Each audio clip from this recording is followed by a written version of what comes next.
ரத்தம் ஒரு சொட்டு மிச்சம் இருந்தா பார்க்கும் அனைவருக்கும் வணக்கம். இது விவேகர் விஏ இனோவேஷன். இது வந்து சென்னையில் நம்ம இருக்கிற ஒரு வாடகைக்கு தான் ரெண்டல் இருக்கிறோம்.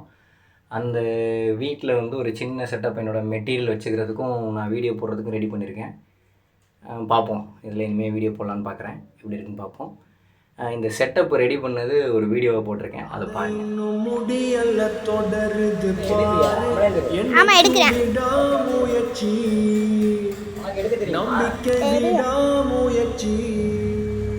எதுக்கும் ஒரு வீடியோ போட்டுருவோமா? ஓகே. இந்த செல்ஃப் செய்கிறதுக்கு வந்து நான் பேக்கிங் விட்டு தாங்க செலக்ட் பண்ணியிருக்கிறேன். ஏன்னா 2 ரீசன். ஒன்று வந்து நாம் இது ரெண்டல் வீடு, இது டெம்பரவரி அப்படிங்கிறதும், ரெண்டாவது வந்து ரேட்டு கம்மியாக கிடைக்கும். இந்த 6 அடி ஹைட்டு 4 அடி அகலத்தில் வந்து 2 பக்கமும், ஒரு பக்கம் வந்து அது 5 அடி ஹைட்டுக்கு 4 அடி அகலம். இந்த செல்ஃப் வர்றதுக்கு எனக்கு வந்து மொத்தம் 1200 விட்டு ஆணுச்சு.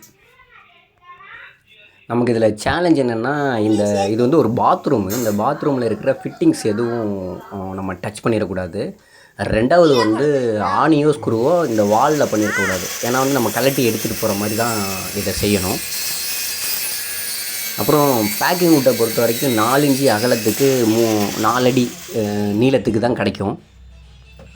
இந்த ராக் வந்து 6 அடி ஹைட்டு வேணும்னு நான் முடிவு பண்ணதுனால கொஞ்சம் வெயிட் பண்ணி பேக்கிங் வுட்டை எடுத்தேன். அது வந்து ப்ளைவுட்டாகவே கிடச்சிச்சு 6 அடி ஹைட்டுக்கு. ஆனால் வந்து ஒன்று 4 இன்ச்சு, இன்னொன்று வந்து 5 இன்ச்சு, 2 இன்ச்சு, இப்படி டிஃப்ரெண்ட் டைப்பில் கிடச்சிச்சு. நமக்கு என்ன எல்லாத்தையும் சேர்த்து ஜாயின் பண்ணி நமக்கு தேவையான அளவு எடுத்துக்கணும். முதல்ல 4 இன்ச்சு அப்புறம் 5 இன்ச்சு அகலம் உள்ள 2 பீஸை வந்து 6 அடி ஹைட்டுக்கு சேர்த்து ரெடி பண்ணி ஒரு ஓரமாக வச்சேன். அதுக்கப்புறம் இந்த லெஃப்ட் கார்னர் பார்த்திங்கன்னா சின்ன கட்டிங்காக இருந்தது. அது வந்து ஒரு 4 இன்ச்சு 5 இன்ச்சு அதுவுமே வேறு இடத்துல வர மாதிரி வச்சு நல்ல டைட்டாக லாக் ஆகிற மாதிரி குறுக்கு பலகையை ஃபிக்ஸ் பண்ணிட்டேன். ஃபஸ்ட்டு சென்ட்ரு செல்ஃப் ரெடி பண்ண உடனே அடுத்தது லெஃப்ட்டு ரைட்டு வந்து அதையே ஜாயின் பண்ணி ஸ்க்ரூ பண்ணி ஃபிக்ஸ் பண்ணிட்டேன். நல்ல ஸ்ட்ராங்காக இருக்குது. அனைவருக்கும் உழைப்பாளர் தின நல்வாழ்த்துக்கள்.